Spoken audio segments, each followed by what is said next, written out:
সম্মানিত ভাইয়েরা, আমরা রবিউল আউয়াল মাসে প্রবেশ করেছি। যদিও আমরা ধারাবাহিকভাবে সূরা ফাতিহার তাফসীর করছিলাম, রবিউল আউয়াল মাসের বিশেষত্বের কারণে আমরা একটু আলোচনার ট্র্যাক চেঞ্জ করতে চাচ্ছি। আমরা সিরাতুন নবী সাল্লাল্লাহু আলাইহি ওয়াসাল্লামকে নিয়ে এই মাসে কিছু কথা বলতে চাই। তারপরে আমরা আবার আগের ট্র্যাকে ফিরে আসব ইনশাআল্লাহ। অধিকাংশ ঐতিহাসিকের বক্তব্য অনুযায়ী অনুমিত হয় যে রাসূল সাল্লাল্লাহু আলাইহি ওয়াসাল্লাম রবিউল আউয়াল মাসেই পৃথিবীতে তাশরিফ এনেছিলেন। ওনার জন্ম সত্য, কিন্তু কবে হয়েছে সে বিষয়টি একবারেই অথেন্টিকভাবে প্রমাণিত নয়। ঐতিহাসিকদের বক্তব্যের আলোকেই আমাদেরকে এটা নিরূপণ করা লাগে। অধিকাংশ ঐতিহাসিক বলেছেন তিনি রবিউল আউয়াল মাসে জন্মগ্রহণ করেছেন। কেউ কেউ রমজান মাসের কথাও বলেছেন, কেউ রবিউল সানির কথাও বলেছেন। আর তারিখ নিয়ে আছে আরও শক্ত মতভেদ। অধিকাংশের মতে 9 তারিখ ছিল রবিউল আউয়ালের, আবার কেউ কেউ 12 তারিখের কথাও বলেছেন। তো ঐতিহাসিকভাবে যেহেতু রবিউল আউয়াল মাসের দিকেই বক্তব্য বেশি, সেহেতু আমরা রবিউল আউয়াল মাসকেই রাসূলের জন্মের মাস মনে করি। তাই এই মাস আসলে স্পেশালি আমরা বিশ্বনবী সাল্লাল্লাহু আলাইহি সাল্লামের জীবন চরিত নিয়ে আমরা আলোকপাত করি। যদিও আমাদের সারা মাস, সারা বছর, সারা জীবন নবী মুহাম্মাদই হচ্ছেন আমাদের আলোচনার কেন্দ্র বিন্দু। আমরা যখনই কথা বলি তখনই রাসূলকে নিয়েই বলি, কারণ রাসূল সাল্লাল্লাহু আলাইহি ওয়াসাল্লাম হলেন আমাদের কুদওয়া, আমাদের ইমাম, আমাদের উসওয়া আল হাসানা।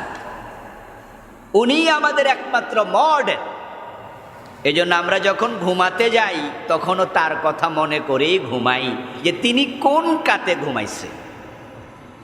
আমরা যখন খেতে বসি তখনও খাবার শুরু করি তার আদর্শকে লালন করেই যে তিনি কোন হাতে খেয়েছে।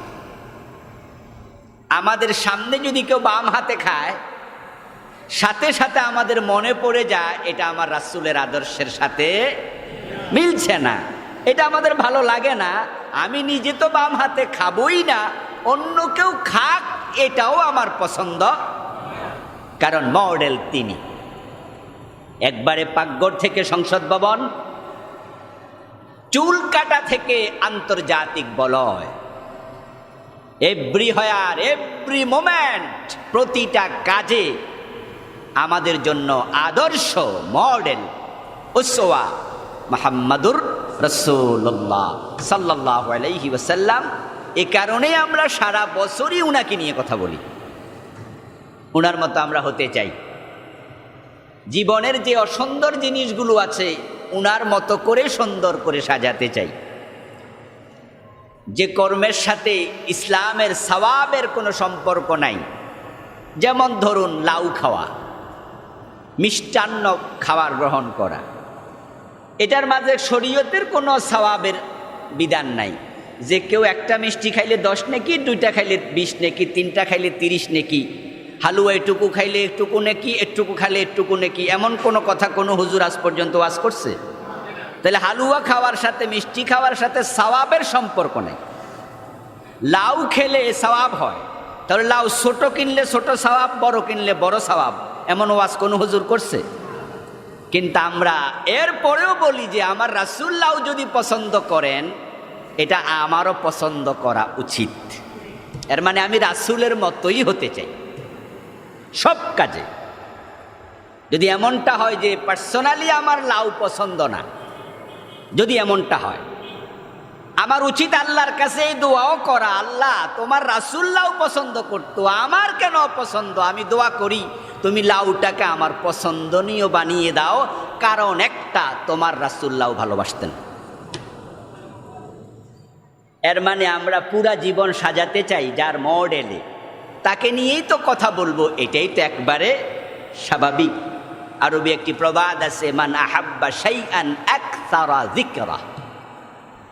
যে ব্যক্তি যাকে ভালোবাসে সে তার স্মরণ বেশি করে, তাকে বেশি মনে রাখে। আমাদের কাছে সবচেয়ে ভালোবাসার হলেন আল্লাহ, ওয়াল্লাযীনা আমানু আশাদ্দু হুব্বান লিল্লাহ। আল্লাহ তাআলা কোরআনে বলেন, যারা ঈমান এনেছে তাদের কাছে সবচেয়ে বেশি ভালোবাসার পাত্র হলেন আল্লাহ তাআলা। বলেন লিল্লাহ, আমি আল্লাহই হলাম তাদের সবচেয়ে বেশি প্রিয়। সুবহানাল্লাহ। এক ফকিয়া ঘোষণা আর কি, মানে এক পক্ষের ঘোষণা।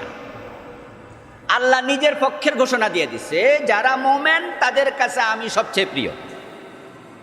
আপনার সাথে পরামর্শ করেন নাই যে তুমি যে মোমেন হইছো, তুমি কি আমারে সবচেয়ে বেশি ভালোবাসো? আমাদের সাথে পরামর্শ না কইরা এক পক্ষের ঘোষণা। এই ঘোষণা দেওয়ার অধিকার আল্লাহর আছে না নাই? হ্যাঁ আছে, বিদায় দিয়েছেন।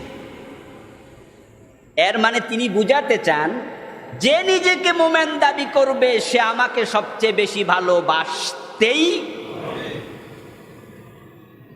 এরপরে রাসূলুল্লাহ, এরপরে কে? লা ইউমিনু আহাদুকুম হাত্তা আকুনা হাব্বা ইলাইহি মিন ওয়ালিদিহি ওয়া ওয়ালাদিহি ওয়ান নাসি আজমাইন। আল্লাহর হাবিব বলছেন, যে পর্যন্ত কোনো ব্যক্তি তার ওয়ালেদ, পিতা, ওয়ালেদা তার মাতা, তার সন্তান, তার পরিবার, আত্মীয় স্বজন, জায়গা জমিন, টাকা পয়সা, চাকরি বাকরি সব কিছুর চেয়ে আমি নবী মুহাম্মদকে বেশি ভালো না বাসবে, লা ইউমিনু, সে মুমিন হতে পারবে না। এখানে আছে মা বাবা, আত্মীয় স্বজন, এরপরে আপনার অন্য অন্য জিনিসের চেয়ে বেশি ভালোবাসতে হবে। এটা হলো হাদিস। আর কোরআনের আয়াত হলো আরো বেশি জটিল। আন-নাবিয়্যু আওলা বিল মুমিনিনা মিন আনফুসিহিম।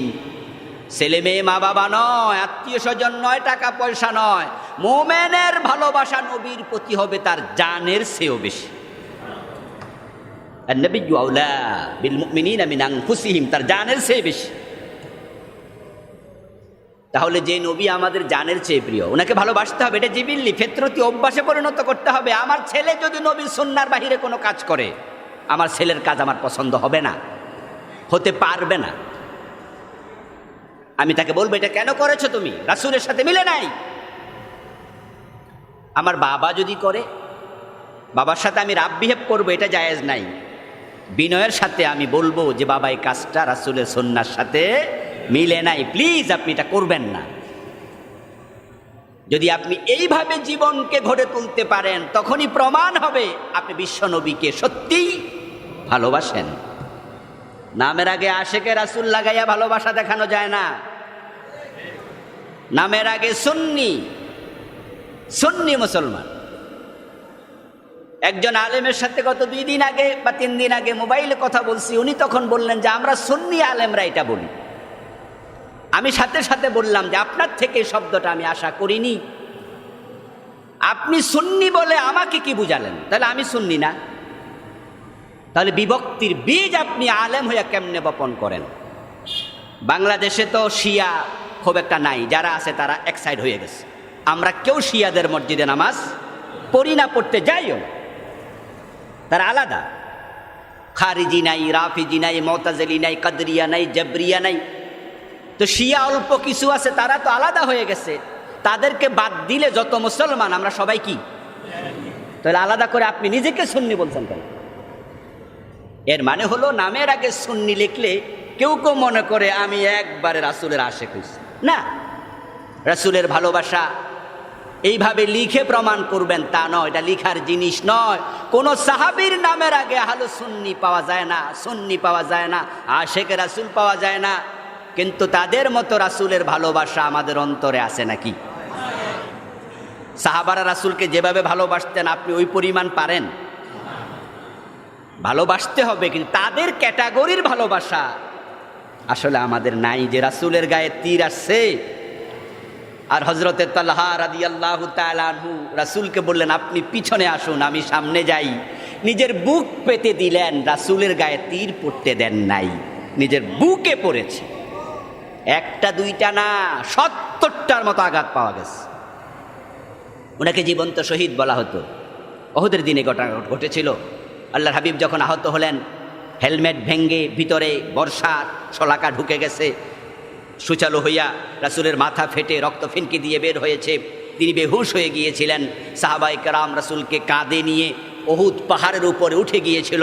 রাসূল হুঁশ আসার পরে বলেছে, তলহাকে দেখো, তলহাকে দেখো। কারণ তিনি দেখেছেন সেদিন তলহা উনার জন্য ঢাল হয়ে গিয়েছিলেন। রাসূলের গায়ে তীর পড়তে দেন নাই, নিজের গায়ে নিয়েছে, তাও পিঠে নয়, বুকে। এই ভালোবাসা আমরা দেখাতে আদৌ পারবো কিনা আমরা সন্দিহান।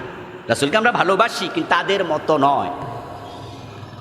এই জন্য তাদের সম্মান বেশি, এতটা বেশি যে একজন সবচেয়ে ছোট সাহাবী যে রাসূলকে জীবনে মাত্র একবার দেখেছে, আল্লাহর হাবিব বলেছেন, ওয়াহশী আমার সামনে তুমি আর আসিও না, তোমাকে দেখলে আমার চাচা আমির হামজার কথা মনে পড়ে যায়, কষ্ট পাই আমি। ঈমান এনেছো, ভালো হয়েছে, ছড়ো, আর আসিও না। রাসূলের সামনে পড়তে তিনি আর পছন্দ করতেন না। জীবনে একবার মাত্র সাক্ষাৎ হয়েছে রাসূলের সাথে, তিনি সাহাবী। সুবহানাল্লাহ, সৌভাগ্যবান সাহাবী। ওই সাহাবী যে সবচেয়ে জুনিয়র, আর তাবিঈদের মধ্যে ওমর ইবনে আব্দুল আজিজ, সুফিয়ান আস-সাউরি, আব্দুল্লাহ ইবনে মুবারক, সুফিয়ান ইবনে ওয়াইনা, বড় বড় মাপের তাবী, বড় বড় মুহাদ্দিস। ইমাম বুখারী সহ মুহাদ্দিসরা যাদের থেকে হাদিস নিয়েছে, ওনাদের মাঝে সিনিয়র তাবী, মোস্ট সিনিয়র, একবারে টপ অফ দ্য লিস্ট, যার নাম সিরিয়াল নাম্বার 1 যদি হয় কোনো তাবীর। সাহাবীদের মাঝে সিরিয়াল নাম্বার একবারে নিচে, বটমে, একবারে লাস্ট ওয়ান। আর তাবীদের মাঝে ফার্স্ট ওয়ান। ব্যবধান হবে আকাশ এবং পাতালের মতো, আরো বেশি। বরং এক সাহাবীর ব্যাপারে প্রশ্ন করা হয়েছিল যে উনার মাঝে আর অমুক তাবীর মাঝে সম্মানের ফারাক কতটুকু। সম্ভবত আমিরে মুআবিয়ার ব্যাপারে জিজ্ঞাসা করা হয়েছিল। যে আমিরে মুআবিয়া রাসূলের সাহাবী, ওনাকে নিয়ে কিছু ঐতিহাসিকদের সমালোচনা আছে, ওনার ইয়াজিদ কে করছে, ওই করছে, ইত্যাদি ইত্যাদি। তাই বলছে যে এরপরও তো তিনি সাহাবী, উনার সম্মান আর অমুকের সম্মানের মাঝে ব্যবধান, বড় তাবী। তখন ওই তাবী উত্তর দেন, যাকে প্রশ্ন করা হয়েছিল, সম্ভবত ওমর ইবনে আব্দুল আজিজকে প্রশ্নটা করা হয়েছিল, আমি একটু কনফিউজ। উনি জবাব দিলেন, আমিরে মুআবিয়া যে ঘোড়ায় চড়ে যুদ্ধের মাঠে যায়, ওই ঘোড়ার পায়ের ধুলার সম্মানও ওর হয় নাই, কারণ তিনি সাহাবী। পরশ পাথরের ছোঁয়া পেয়েছে। সোনার গায়ে যদি ধলিকণা বসে যায়, জলীয় বাষ্প বসে যায়, ওই সোনাটা যখন নিক্তিতে তোলা হয়, ওই স্বর্ণের বড়ি যদি হয় 50,000, 70,000, 60,000, ওই বালিকণার মূল্য হয়ে যায় 60,000। সোনার গায়ে বসেছে। তো বিশ্বনবী আমাদের আলোচনার প্রতিপাদ্য। এ মাসে তিনি দুনিয়ায় এসেছিলেন, উনার কারণে আমরা সম্মানিত। শেষ নবীর উম্মত হতে পারা এটা বিশাল সৌভাগ্যের বিষয়, কারণ আমাদের আগে অসংখ্য নবী পৃথিবীতে এসেছিলেন। আগেকার সব নবী তার উম্মতদেরকে নিয়ে জান্নাতে যাবেন। বিশ্ব নবীর পরে আমরা এসেছি, পরে জান্নাতে যাব সকল নবীর উম্মতের আগে। সুবহানাল্লাহ। وَكَذَلِكَ جَعَلْنَاكُمْ أُمَّةً وَسَطًا لِتَكُونُوا شُهَدَاءَ عَلَى النَّاسِ। আল্লাহ তাআলা কোরআন মাজিদে বলেন, আমি তোমাদেরকে সকল উম্মতের মাঝে আমি সর্বোত্তম উম্মত বানিয়েছি। উম্মাতুন ওয়াসাত আই উম্মাতুন আফদাল, শ্রেষ্ঠ উম্মাহ, উম্মায়ে ফাদলা। কুনতুম খায়রা উম্মাহ, আল্লাহর আয়াতে বলেন তোমরা হলে সকল উম্মতের মাঝে সেরা। এখন উম্মতের ভিতরে আপনি আছেন না নাই? আমি আলহামদুলিল্লাহ, আমরা সব নবীর উম্মতের মাঝে সেরা। আমরা মান্না পাই নাই, সালোয়া পাই নাই, মায়েদা পাই নাই। সরাসরি জান্নাত থেকে আল্লাহ খাবার পাঠাইছে এমন উম্মত ছিল কিনা? নবী মুসার উম্মত জান্নাতের খাবার দুনিয়াতে বসে খাইছে। ঈসা আলাইহিস সালামের উম্মতের জন্য আল্লাহ মায়েদা নাজিল করেছে, দস্তরখান ভর্তি খাবার নাজিল করেছে আকাশ থেকে, জান্নাত থেকে। ওই নামে একটা সূরাই আছে, সূরার নাম কি? সূরা মায়েদা। আকাশ থেকে খাবার এসেছে, ওই নবীর উম্মতরা খাবার খেয়েছে, জান্নাতের খাবার দুনিয়ায় থাকতে, কিন্তু আমরা পাইনি। এরপরও আমরা কেন সেরা? আমাদের ব্যক্তিগত কোনো ক্রেডিটের কারণে নয়, ওই যে স্বর্ণের গায়ে ধুলিবালি বসে দাম বেড়ে যায়, নবী মুহাম্মাদের সাথে উম্মতের সম্পর্ক আমরা পেয়েছি, আমাদের দাম বেড়ে গেছে, আমরা শ্রেষ্ঠ উম্মত হয়ে গেছি। হাসরের ময়দানে অন্য সব নবীর উম্মতেরা টেনশানে থেকে যাবে, পড়ে যাবে, এখন তাদের নবী কইয়া নাফসি, তাহলে উম্মতের খবর কি? আর আমাদের জন্য সেখানে বড় গার্জিয়ান আছে, আমাদের অভিভাবক আছে নবী মুহাম্মদ সাল্লাল্লাহু আলাইহি ওয়াসাল্লাম, যিনি সেদিন ইয়া নাফসি বলবেন না, রব্বি উম্মতি উম্মতি উম্মতি বলবেন। তিনি আউয়ালে শাফি, আউয়ালে মুশাফফা, উনি প্রথম সুপারিশকারী, প্রথম সুপারিশ যার মাকবুল হবে তিনি আমাদের নবী মুহাম্মদুর রাসূলুল্লাহ সাল্লাল্লাহু আলাইহি ওয়াসাল্লাম। আমরা সৌভাগ্যবান উম্মত। হযরত মূসা আলাইহিস সালাম যদি আজকের এই দিনে জীবিত থাকতেন, নবী মূসাও আমাদের মতোই উম্মত হয়ে নবী মুহাম্মদ সাল্লাল্লাহু আলাইহি ওয়াসাল্লামকে অনুসরণ করা ফরজ হতো। قال النبي صلى الله عليه وسلم لو كان موسى حيا وأدرك نبوتي لاتبعني।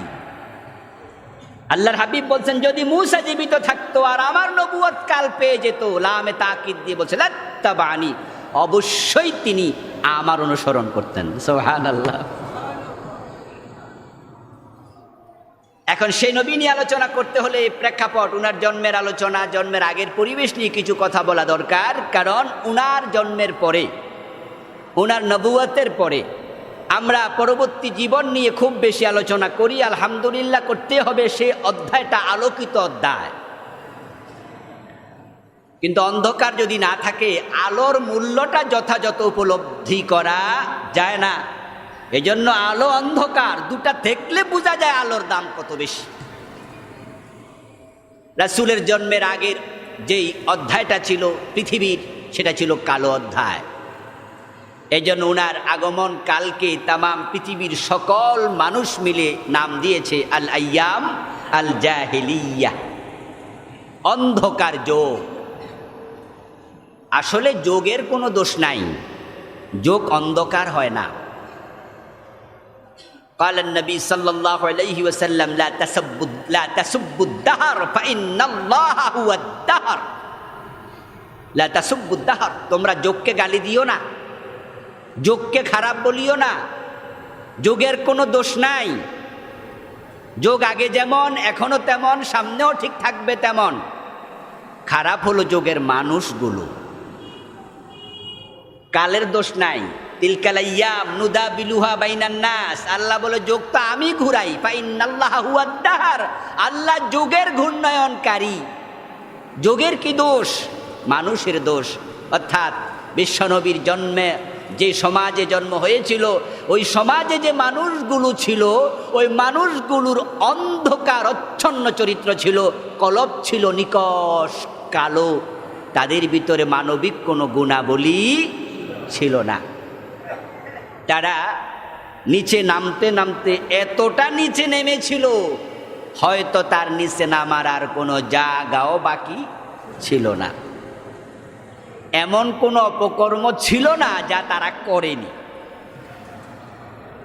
আমাদের দেশে সবচেয়ে খারাপ একটা মানুষকে সামনে এনে, একবারে ধরেন যে দারুণ করাপ্টেড, এত বিশ্রী চরিত্র যেটা কল্পনাতীত, এমন লোককেও যদি আপনি সামনে এনে ওই জাহিলিয়াতের একজন ভদ্র মানুষকে সামনে আনতেন, তাহলে আমাদেরটা অনেক ভালো হবে। যেমন যে সমস্ত মেয়েরা টাকার বিনিময়ে ইজ্জত বিক্রি করে, ওদেরকে পতিতা বলা হয়,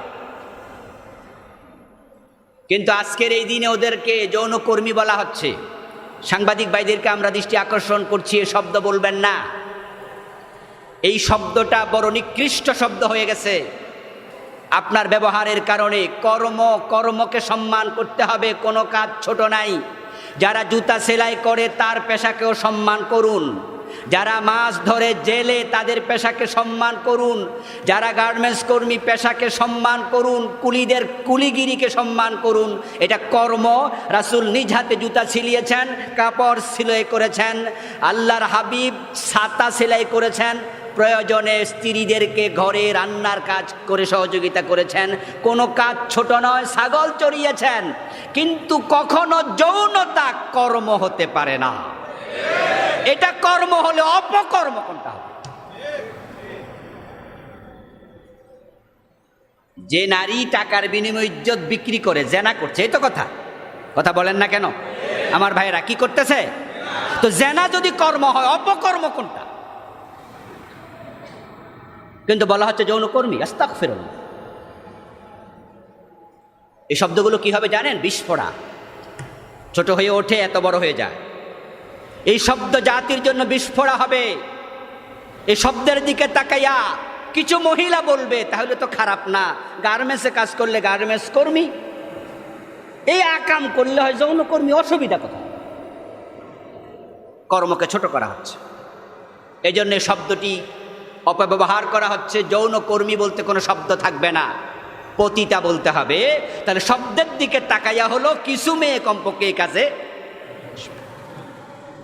আচ্ছা, এবার বলুন, যে সমস্ত মেয়েরা পতিতা পল্লীতে থাকে, ওই মেয়েদেরকে 1000 টাকা দিলে, 500 টাকা দিলে দেহদান করে, নাউযুবিল্লাহি মিন যালিক। কিন্তু 1 লাখ টাকা দিল রাস্তায় ল্যাংটা খাড়াইয়া থাকবে না। যদি বলা হয় রাস্তার চৌরাস্তা মোড়ে কাপড় চোপড় খুলে 50,000 টাকা দেবো, 2 ঘন্টা খাড়াই থাকবা, রাজি হবে না। কিন্তু রাসূল সাল্লাল্লাহু আলাইহি সাল্লামের বয়স 33, নবুয়তের 7 বছর আগে কাবা শরীফের ওয়াল একটু বিধ্বস্ত হয়ে গিয়েছিল। তাই মক্কার লোকেরা মিলে বলল যে আমরা কাবাগরের ওয়ালটাকে আবার ঠিক করি, পুনর্নির্মাণ করি। সবাই একমত হলো, ইট সংগ্রহ করা হলো, কাবা শরীফের ওয়াল তৈরি করা হলো। ওই কাজে যারা অংশগ্রহণ করবে তারা নিজেদেরকে সৌভাগ্যবান মনে করত যে কাবা ঘর, যেমন আমরা মসজিদে এসে যদি একটু ঝাড়ু দেই, নিজের মনে মনে আমরা গর্ববোধ করি যে আল্লাহর ঘর আমি ঝাড়ু দিচ্ছি। এর মাঝে কোনো লজ্জার কিছু আমরা পাই না, গর্বিত যে আমি ঝাড়ু দিয়েছি। তো কাবা ঘরের ইট নিচ্ছে কাঁধে করে করে, মাথায় করে করে। রাসূল সাল্লাল্লাহু আলাইহি সাল্লামের বয়স 33, ইয়াং ম্যান, তিনিও সে কাজে অংশগ্রহণ করলেন। উনার আপন চাচা হযরত আব্বাস রাদিয়াল্লাহু তাআলা আনহু রাসূলুল্লাহর বয়সে 1 বা 2 বছরের বড় ছিলেন, কম বেশি সামান্য বড়, সমবয়সী। উনিও কাঁধে করে ইট নিচ্ছে। এক পর্যায়ে বিশ্বনবীকে বলছে, মুহাম্মদ, তুমি লুঙ্গি পরে খালি কাঁধে ইট বহন করছো, তোমার কাঁধে দাগ পড়ে যাচ্ছে। বরং আমাদের মতো তুমি কাপড় খুলে নাও, লুঙ্গিটা কাঁধে দাও, কাঁধে দিয়ে তারপর ইট নাও। আপনারা শুনেছেন যে কাবা তাওয়াফ করার সময় কাপড় চোপড় খুলে তাওয়াফ করতো, এই ওয়াজ শুনছেন তো নাকি? হ্যাঁ, আজকে আরেকটা যোগ হলো। তাহলে হাদিস দিয়ে বোঝা যাচ্ছে হযরত আব্বাস রাসূলের বয়সী, 33-34 বছর বয়স, কিন্তু ওই সময় তিনি কি ছিলেন? কথা কয় না, একবারে ক্লথলেস, নিরাবরণ। রাসূলকে পরামর্শ দিয়েছে তুমিও হও। যে মানুষগুলো ভালো মন তারাই তো কাবা শরীফ তৈরি করে। এ ভালোরাই ল্যাংটা থায়, আবার খারাপের অবস্থা কি ভাইবাসান? ধলা মিয়া যদি এত কালা হয় তাহলে কালা মিয়ার কি খবর? অর্থাৎ তারা এত জাহেল হয়েছিল, নিচে নামতে নামতে এত নামছে, এগুলো তাদের কাছে কোনো ব্যাপারই না ল্যাংটা হওয়া। অসভ্য জাতি, সভ্যতার সিটা ফোটা ছিল না তাদের ভিতরে। একটা বাবা কত নিষ্ঠুর হলে পরে নিজের মেয়েকে নিজে জীবিত কবর দেয়। আমাদের এরশাদ শিকদার এটা পারবে না। ফিসি হান্নান পয়সা থাকলে যদি তাকে বলা হতো তোমার মেয়েটাকে গুলি করো, আমার মনে হয় সে করবে না। এত নিষ্ঠুর মানুষ আমাদের দেশে হয়নি যে নিজের মেয়েকে নিজে জীবিত কবর দেবে, এমন পাওয়া যাবে না আমাদের দেশে। 2-4টা মেয়ে রাস্তাঘাটে পাওয়া যায়, ছোট ছোট বাচ্চা পড়ে থাকে ক্ষেতের মাঝে, যার সন্তান। এগুলো হচ্ছে মানে মা তার সন্তানকে ভালোবাসে না তা না, কিন্তু অবৈধ সন্তান পরিচয় দেবে কেমনে তাই ফেলে দিয়ে আসে, সেটা ভিন্ন প্রেক্ষাপট। কিন্তু বাবা তার বৈধ সন্তানকে জীবিত কবর দিত। যে মানুষগুলো চুরি ডাকাতিকে পেশার মর্যাদা দিয়েছিল, যে যত বেশি খুন করতে পারত সমাজে তার সম্মান তত বেশি হতো। এবং মরার পরে বাড়ির বাহিরে খুঁটি গাড়াইয়া গাছ থাকলে গাছের মাঝে তার তরবারিটা ঝুলাইয়া দিয়া কবিতা লিখে টানাইয়া দিত যে আমার দাদার হাতে মোট এতজন খুন হয়েছে।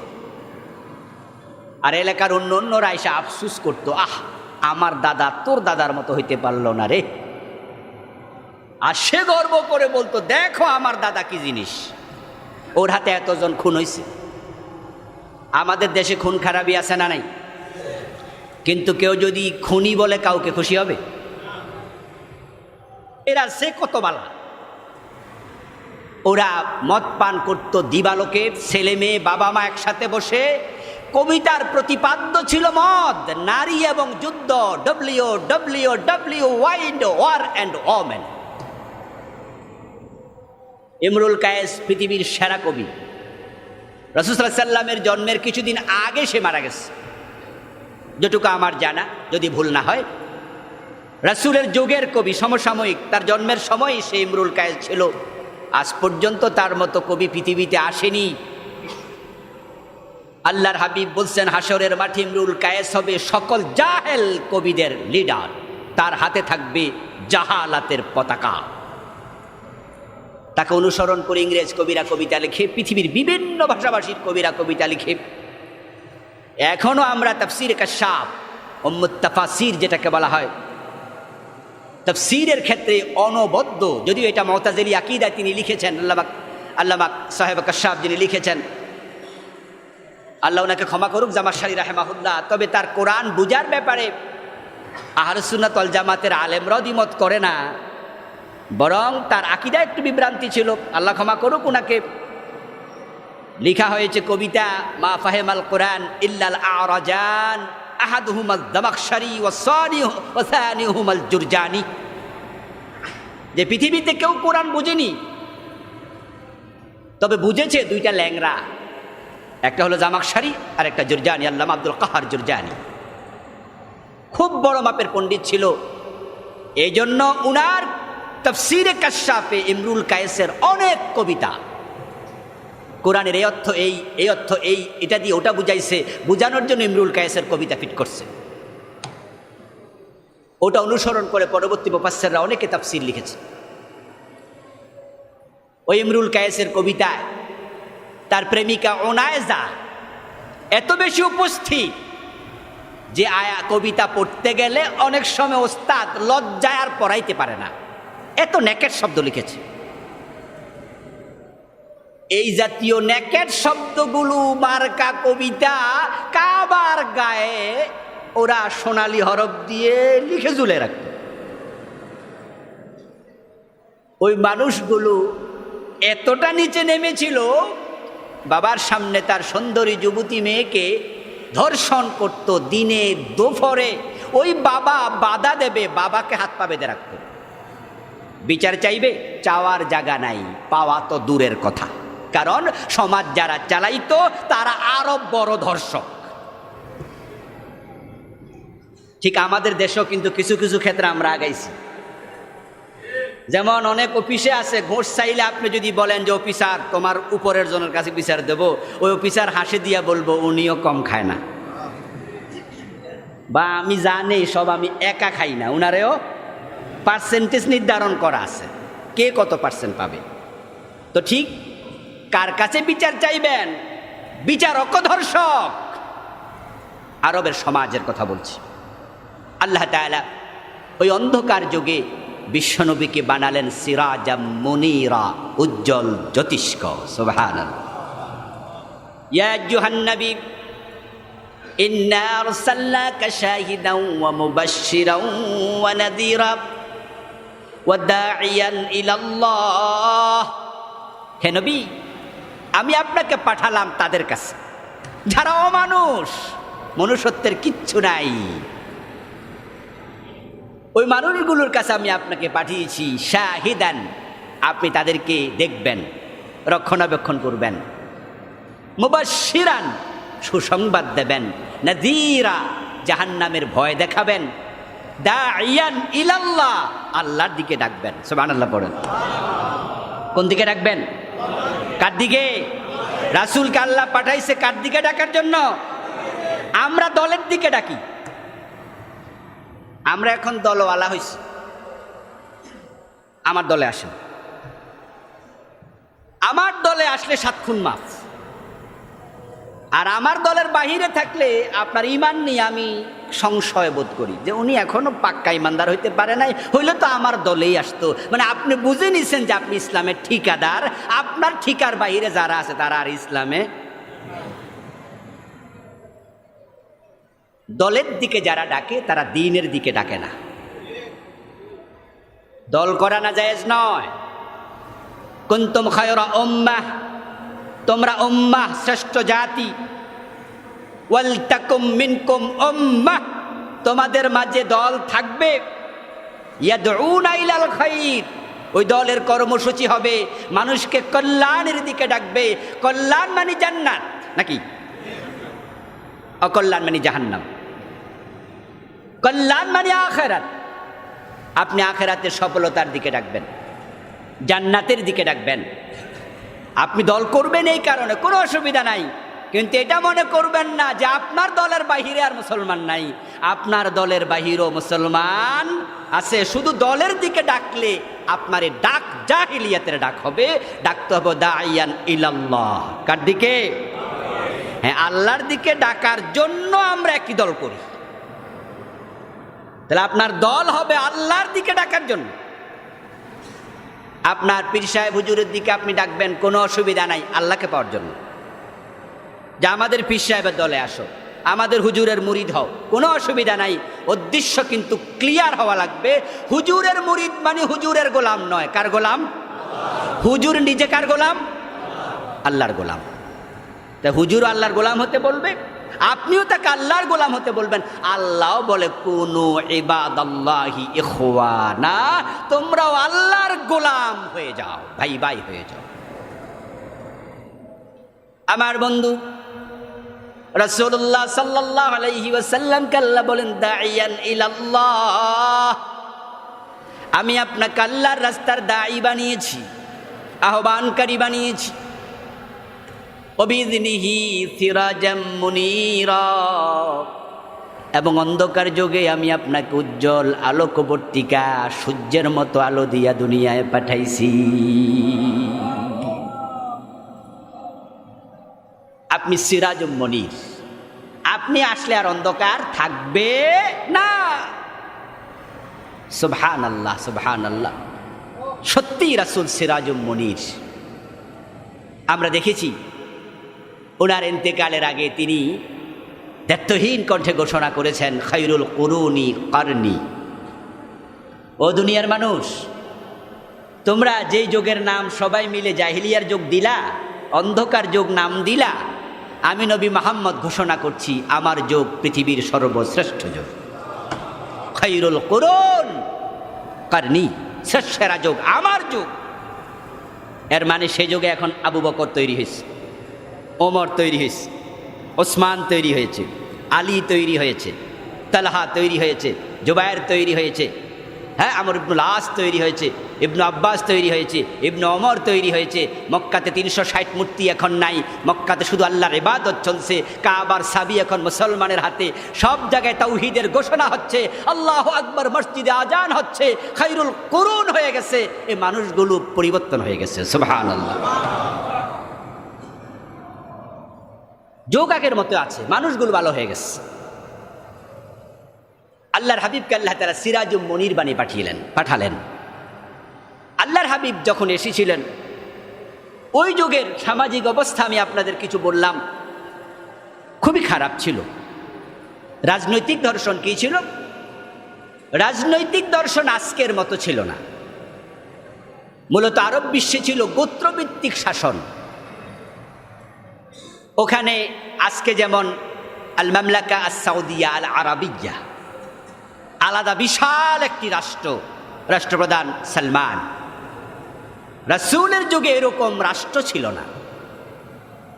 তখন ছিল কুরাইশ বংশ কর্তৃক শাসিত মক্কা এলাকা, বাহিরে দাউস বংশ, অমুক জায়গায় আবু তুফাইলদের বংশ, অমুক জায়গায় আরেক বংশ, গোত্রভিত্তিক লিডার ছিল। মক্কা নামক যে এলাকাটা আছে বাক্কা, ওই মক্কা নামক এলাকা ছিল কুরাইশ গোত্রের শাসনে। নেতা ছিল সবার প্রধান আবু জাহেল। ওর নাম ছিল আমর বিন হিশাম। মক্কার লোকেরা তাকে ডাকতো আবুল হেকাম। অনেক বুদ্ধিমান, বিচক্ষণ, প্রাজ্ঞ লোক ছিল, কিন্তু সত্য চেনার তৌফিক পায় নাই। তাই আবুল হেকাম বিজ্ঞানের বাবা আবু জেহেল হয়ে গেল, মূর্খের বাবা হয়ে গেল। আবার অন্ধ ইবনু আব্দুল্লাহ ইবনু উম্মে মাকতুম সত্য চিনল। যার বুদ্ধি আছে, বিবেক আছে, চোখে দেখে, কানে শোনে, আপনার মেধাবী, বিচক্ষণ, কিন্তু রাসূল মুহাম্মদকে চিনল না তিনি যে নবী। আর আরেক বেটা অন্ধ, চোখ নাই কিন্তু চিনে ফেলছে। সুবহানাল্লাহ। এই জন্য এলেমের বাহাদুরি করেন না যে আপনি একবারে বেশি বোঝেন, বাহাদুরি করেন না। কারণ বেশি বুঝে লাভ নাই যদি সত্য চিনতে না পারেন। এই জন্য দোয়া করতে হবে। রাসূল নিজে দোয়া করতেন, ইয়া মুকাল্লিবাল কুলুব সাব্বিত কলবি আলা দীনিক, ইয়া মুসাররিফাল কুলুব সাররিফ কলবি ইলা তাআতিক। রাসূল দোয়া করতেন, ইহদিনাস সিরাতাল মুস্তাকিম। সুবহানাল্লাহ। ওই গিফার গোত্রের আবুজর গিফারি সত্য চিনে ফেলল। বাবা দাস, দাদা দাস, দাসের ছেলে দাস, কালো মানুষ বেলাল, সে সত্য চিনে ফেললো। গলায় রশি লাগায় টানে, সত্য ছাড়ে না। আর আবু জেহেল এত বড় শিক্ষিত মানুষ, সত্য চিনল না। এই জন্য আল্লাহর কাছে বিনয়ী হয়ে যান, আল্লাহর কাছে ভিক্ষা করেন, আল্লাহ হেদায়াত ভিক্ষা দেও। আল্লাহুম্মা আরিনাল হাক্কা হাক্কান ওয়ারযুকনা ইত্তিবাআ ওয়া আরিনাল বাতিলা বাতিলান ওয়ারযুকনা ইজতিনাবা। বিভ্রান্ত হওয়া বেশি আপনার সময়ের ব্যাপার হয় না, হঠাৎ মানুষ বিভ্রান্ত হয়ে যায়। বনি ইসরাইলের বালাম ইবনে বাউর মুজাবুদ দাওয়া ছিল, মুস্তাজাবুদ দাওয়া ছিল। দোয়া করতে দেরি, কবুল হতে দেরি হতো না। এই মানের আল্লাহর ওলি ঈমান হারা হয়ে মরছে। এই জন্য আল্লাহর কাছে ভিক্ষুক হয়ে যান। দোয়া মানে গায়াতুত তাজাল্লুল, দোয়া মানে হলো চূড়ান্ত বিনয় প্রকাশ করে কিছু চাওয়া। আমার ভাই, রাসূলুল্লাহ সাল্লাল্লাহু আলাইহি সাল্লামের বংশের বড় নেতা আবু জেহেল, আবু লাহাব, উতবা, শায়বা। আবু লাহাব তো রাসূলের আপন চাচা, একই দাদার ছেলে। আব্দুল্লাহ আবু লাহাব। দেখেন আল্লাহ তাআলার কুদরত, আল্লাহর মেহেরবানি দেখেন। উনার চাচা বাবা মিলে 10 ভাই। আবু লাহাব এবং আব্দুল্লাহ তারা মোট কয় ভাই? তারা ছিলেন 10 ভাই। একজনের নাম ছিল হারেস, আরেকজনের নাম জুবাইর, আরেকজন আবু তালেব, আরেকজন আব্দুল্লাহ। আব্দুল্লাহ কে? আমাদের রাসূলের হামজা, আবু লাহাব, গাইদাক, মাকহুম, সাফার, আব্বাস। আব্বাস ছিলেন সবার। এ 10 জন আপন চাচা বাবা সহ। দেখেন আব্বাস ঈমান চিনল, হামজা চিনল, কিন্তু যেই চাচার ঘরে রাসূল মানুষ হলো সে আবু তালেব চিনল না। আমি অমুকের ফুত, আমি তমুকের ফুত, এ কথার এক আনা দামও নাই। আজকে তো সেটাই হচ্ছে, ফিরের ছেলে ফির হয়ে যায়, কোনো যোগ্যতা লাগে না। হেদায়াত এটা নয়। এখন আল্লাহর হাবিব সাল্লাল্লাহু আলাইহি ওয়াসাল্লাম, উনার গোত্রের লোকেরা মক্কা শাসন করছে, গোত্রভিত্তিক শাসন ব্যবস্থা। আর রোমে ছিল রাষ্ট্রীয় শাসন ব্যবস্থা, ওটা অনেক প্রাচীন। রোম সাম্রাজ্য, ওদের প্রেসিডেন্টকে বলা হতো কায়সার। কি বলা হতো?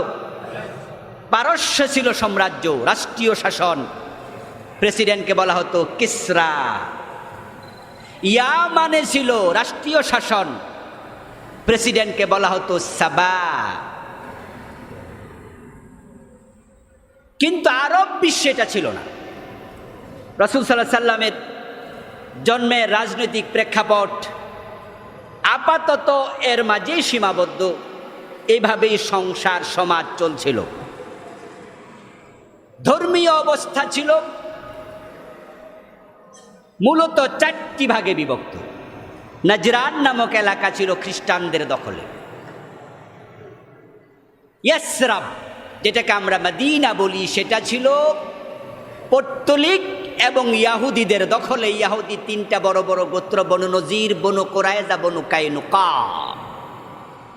রাসূল সাল্লাল্লাহু আলাইহি সাল্লাম যাদের সাথে হিজরতের পরে সন্ধি করেছিলেন।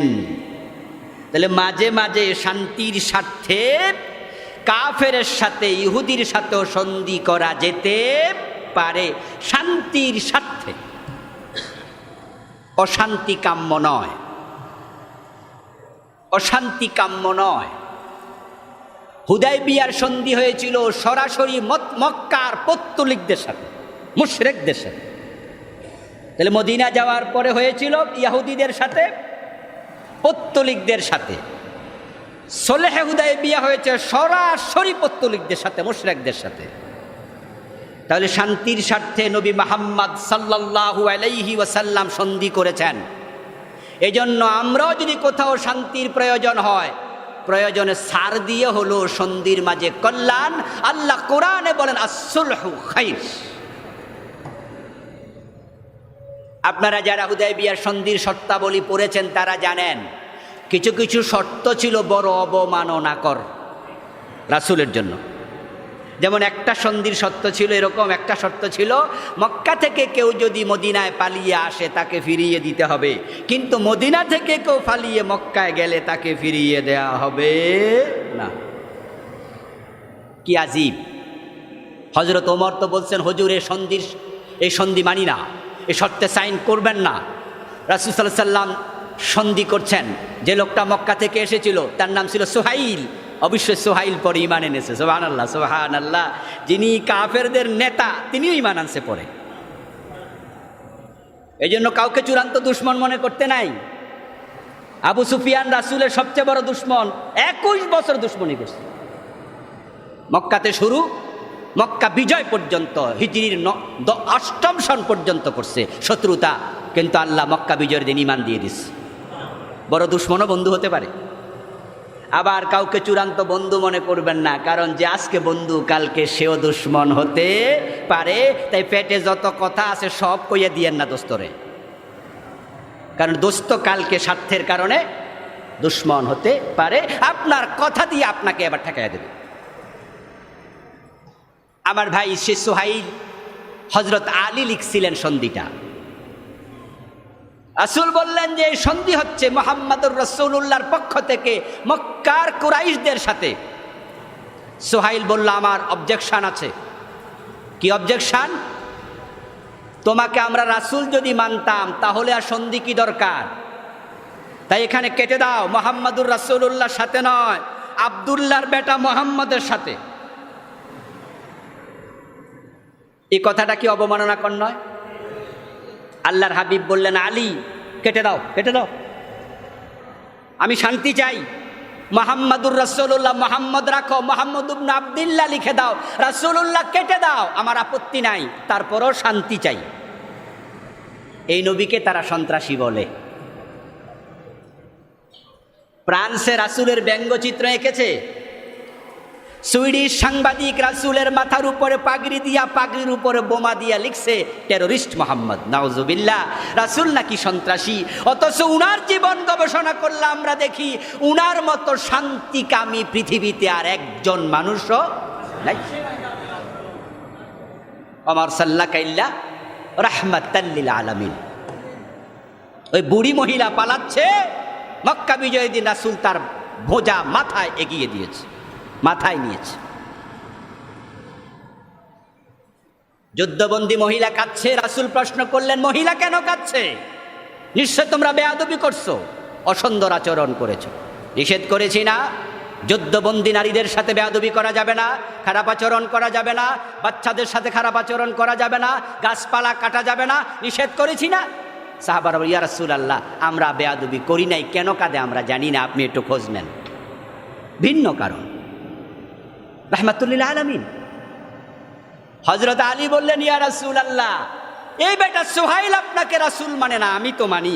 আমার এই হাত দিয়ে আমি মুহাম্মাদুর রাসূলুল্লাহ কাটতে পারি না, প্লিজ আমারে মাফ করেন। আমি কেমনে কাটি? আমি তো আপনাকে রাসূল মানি। আল্লাহর হাবিব বললেন, ঠিক আছে, তাহলে কোন জায়গায় লেখাটা? রাসূল পড়তে জানতেন না, উনি উম্মি ছিলেন। লাম ইউখালিতিল কুত্তাবা কাত্তু, তিনি যারা লেখাপড়া জানে তাদের সাথে মিশেন নাই। উনাকে দুনিয়ার কেউ যদি লেখাপড়া শিখাতো, সে ওস্তাদ হয়ে যেত। আর ছাত্রের সে ওস্তাদের সম্মান কম না বেশি? সুতরাং রাসূল তো এমন মানুষ যার সে সম্মানের আর কেউ নাই, তাই আল্লাহ উনাকে শিখানি নাই। আল্লাহ অক্ষর জ্ঞান না দিয়া দুনিয়ার সেরা পণ্ডিত বানিয়েছেন। সুবহানাল্লাহ।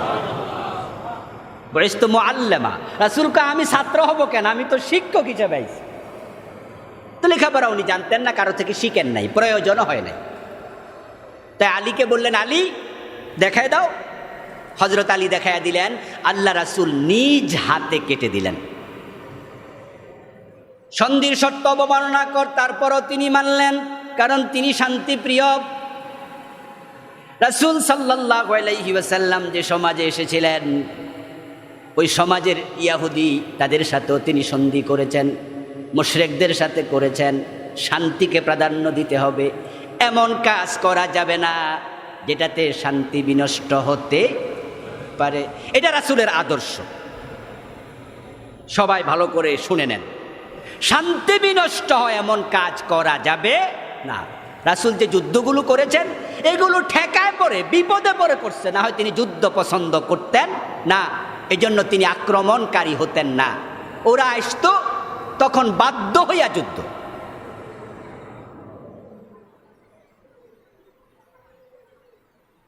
কুমিল্লাতে মন্দিরে একটু সমস্যা হয়েছে না? কোরআন শরীফ রাখছে, এটা আমরা কষ্ট পেয়েছি। তাই বলে হাজীগঞ্জে সেখানে মূর্তি ভাঙতে হবে, মন্দির আক্রমণ করতে হবে কেন? ইমোশন কেন? বিবেক কোথায়? ইসলামের আইডিওলজি কি? শিক্ষা কি? আচ্ছা আপনারা বলুন তো, কুমিল্লার মন্দিরে মূর্তির পায়ে কোরআন যে রাখছে, এটা কি হাজীগঞ্জ থেকে এসে রাখছে? ওই হাজীগঞ্জের মন্দির ওরা রাখছে? তো ওখানে আক্রমণ কেন? নামাজি মুসলমান সবাই ভালো মানুষ, দ্বীনের মহাব্বত আছে, মহাব্বতের ঘাটতি নেই। এশারের নামাজ পড়েছে, কুমিল্লা কোরআন অবমাননা হয়েছে, চলো আমরা মিছিল করি। ওকে, অন্যায়ের প্রতিবাদ করতে পারো মুখে, কিন্তু মিছিল করতে দেয় সামনে মন্দির পায়া ভাঙ মন্দির। ইসলামকে অনুমতি দিয়েছে? এই মন্দিরওয়ালাকে দোষ করছে? লাকুম দীনুকুম ওয়ালিয়া দিন, তাদের ধর্ম তারা পালন করবে, তোমাকে বাধা দিতে অধিকারকে দিয়েছে। ওরা তো অন্যায় করেনি। লা তাজিরু ওয়াজিরাতুন বিজরা উখরা, কোরআনের আয়াত। আবেগ এবং বিবেক দুটা লাগবে।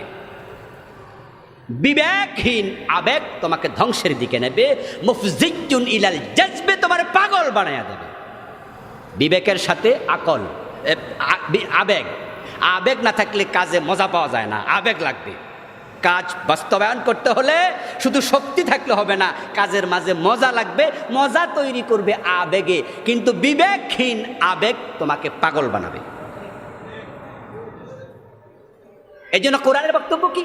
লা তাজিরু ওয়াজিরাতুন বিজরা উখরা, একের পাপের শাস্তি অন্যকে দেয়া যাবে না, কাউকে না। যদি দেয় দায়ভার থাকবে। যেমন ছেলে যদি অপরাধ করে, পিতাকে শাস্তি দেয়া হতে পারে, আল্লাহ আখিরাতে দিতে পারেন। তুমি তোমার ছেলেকে নামাজি বানাইলে না কেন? তোমার মেয়েটাকে পর্দা করাইলে না কেন? এই জন্য বাবার কিছু জবাবদিহিতা আছে না নাই? এটা দায়ভারের কারণে।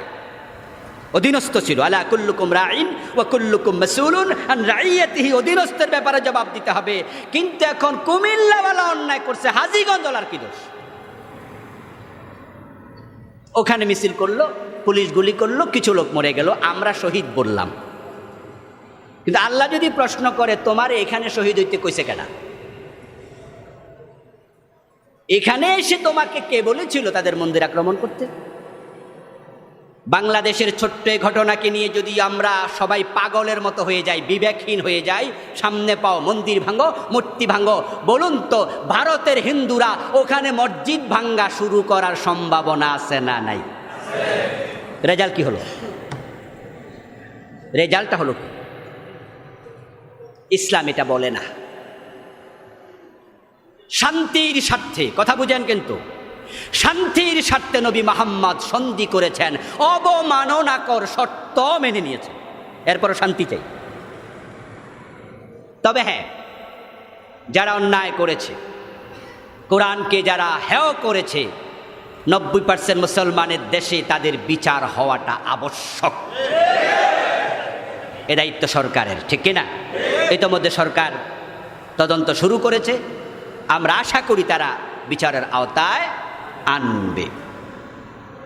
আমার ভাইরা, যাই হোক, আমি সন্ধি প্রসঙ্গ আসছি বিদে কথাটুকু বললাম, বলার ছিলাম না।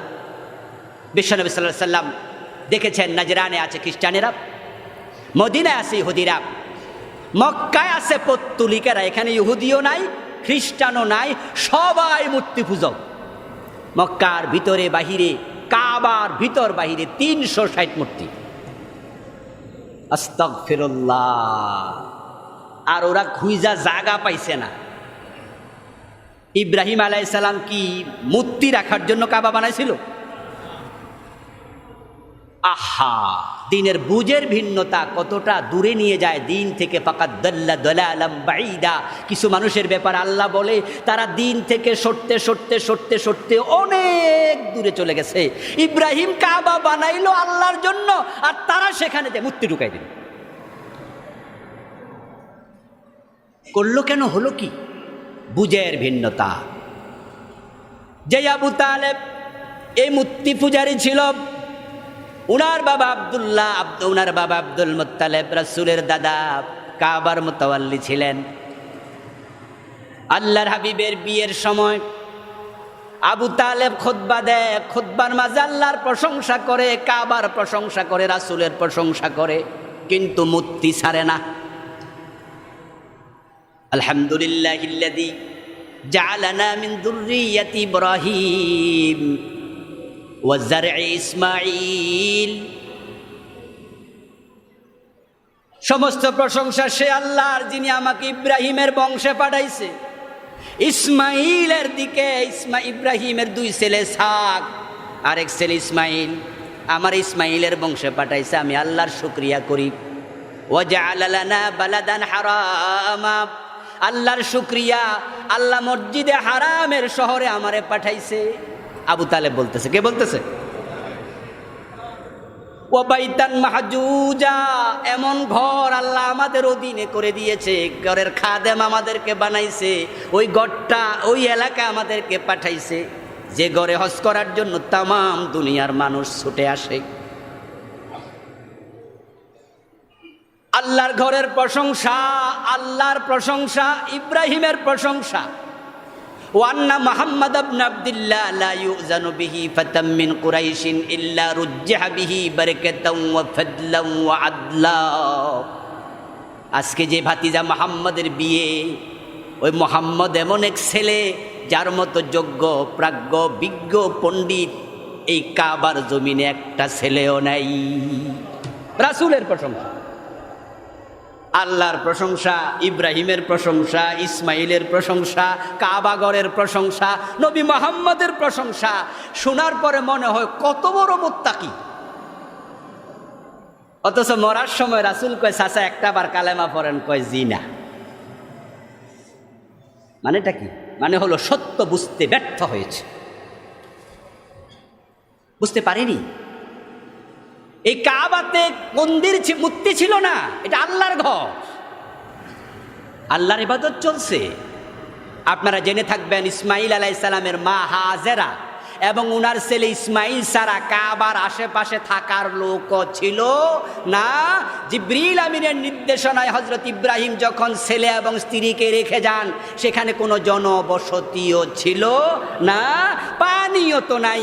ইসমাইল আলাইহিস সালামের পদাঘাতে জমজম আবিষ্কৃত হলো, তারপরে লোকজন বসবাস শুরু করলো। জুরহাম গোত্রের লোকেরা সেখান দিয়ে সফরে যাচ্ছিল। ইসমাইলের মা হাজেরার কাছে অনুমতি চাইলো, এইখানে পানি আমরা একটু ভোগ করতে চাই, পান করতে চাই, গোসল করতে চাই, আপনি অনুমতি দিলে আমরা একটু বাসাও বানাতে চাই। দ্যাটস ওকে, করো। আস্তে আস্তে বসতি শুরু হলো। ইসমাইল সে গোত্রে বিয়ে করলেন। ইব্রাহিম নবী, ইসমাইল নবী, তাদের সন্তানেরা নবীর আওলাদ। চলছে আল্লাহর ইবাদত কাবাকে কেন্দ্র করে। কিন্তু হঠাৎ করে একজন আলেম বিভ্রান্ত হলো, তার নাম আমর বিন লুহাই। ওই এলাকার শ্রেষ্ঠ আলেম, সবাই তাকে মানত। তার এক ব্যক্তিগত সফরে তিনি সিরিয়ায় গেলেন। সিরিয়ায় গিয়ে দেখেন সেখানের লোকেরা তারা সবাই হোবল নামক একটি মূর্তি পূজা করে। এর আগে তিনি আর মূর্তি পূজা জীবনও দেখেন নাই। মূর্তি পূজা দেখে হজরত এসে গেল বড় আলেম হিসাবে আমর বিন লুহাই মালউন। সে দল পথহারা ওই ভ্রষ্ট আলেম, সে বলল এটা আবার কি জিনিস।